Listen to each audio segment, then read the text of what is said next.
vous pouvez utiliser, oui, des moyens culturels d'expression, la vidéo, le théâtre, l'écriture, tout ce que vous voulez, du cinéma, je veux dire, mais il faut mettre autour d'une table des agents d'une mission locale pour l'emploi qui savent qu'ils n'ont jamais inséré personne d'autre que eux-mêmes, d'accord? Avec des jeunes qui savent qu'on va les faire tourner dans des dispositifs pour des boîtes de formation privées qui servent strictement à rien, leur faire des ridiculums vitae, des conneries comme ça, des élus politiques qui savent qu'il n'y a pas d'emploi, on ne peut pas l'inventer, il n'existe pas, ils ne sont pas idiots non plus.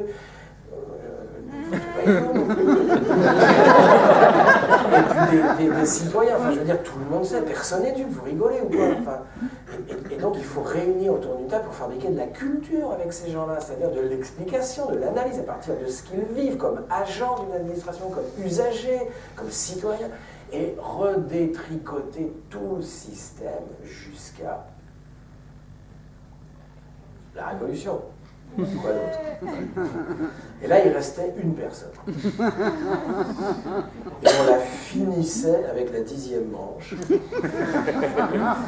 Parce qu'on disait, et alors c'est formidable, parce que cette définition de l'éducation populaire comme travail de la culture dans la transformation sociale et politique, hein, est exactement la définition que proposait Paul Ricoeur, qui est un philosophe chrétien de gauche, qui vient de mourir il y a 2-3 ans. Parce que Paul Ricoeur est un des seuls qui a pensé la démocratie comme procédure et pas comme valeur, si vous voulez. Parce que si je vous demande c'est quoi la démocratie, et que vous n'avez pas réfléchi trop, vous allez me dire, alors soit vous allez me sortir une formule bébête, du genre c'est le pouvoir du peuple, par le peuple, autour du peuple. Merci. Soit vous allez dire la démocratie, c'est la liberté d'expression. Ah, d'accord. Donc,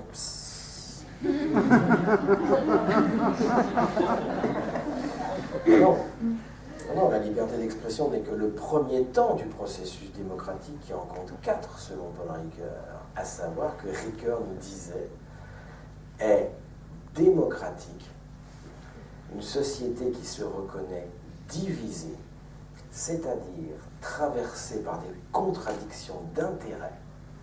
Mon intérêt n'est pas votre intérêt, mais qui se fixe comme modalité obligatoire d'associer à part égale chaque citoyen dans l'expression de ses contradictions,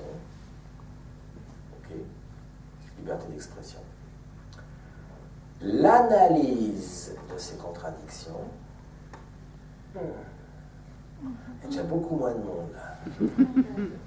Vous aurez des subventions du service jeunesse si vous êtes une MJC ou un centre social pour que des jeunes s'expriment dans des textes de rap sexistes, misogynes, orduriers contre les institutions.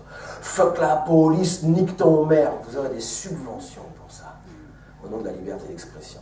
Puis là, vous dites, moi je suis un démocrate, j'ai permis aux jeunes de s'exprimer. Vous avez fait que dalle. Vous avez fait que le premier temps. Gardez-les, les jeunes. Je peux vous raconter, on l'a fait. Gardez-les. Dites, reviens. Reprenons ton texte.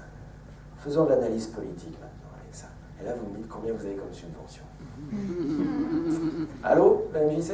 Oui, c'est le service jeunesse à l'appareil à la mairie. Vous faites quoi là cet après-midi avec les jeunes? De l'analyse politique. Oui, vous pouvez passer au 2e étage là? Expression, analyse, la délibération de ces contradictions. Ah, il y a des gens qui ne sont pas d'accord avec votre représentation du monde et des intérêts. Okay. Donc, expression, analyse, délibération, en vue d'arriver à un arbitrage de ces contradictions. Ça, c'est pas nous, c'est le politique. C'est pour ça qu'il est élu. Il doit arbitrer entre des intérêts. Il ne doit pas les résoudre, les contradictions. Une contradiction ne peut pas être résolue. Hein. C'est impossible. Sans ça, on serait dans une société de type fasciste. Elle ne peut être qu'arbitrée momentanément. Et il faut remettre sans arrêt cet arbitrage. Hein. Un exemple de contradiction résolue, il n'y a pas de prostitution en République populaire de Chine. Voilà, fin de la contradiction.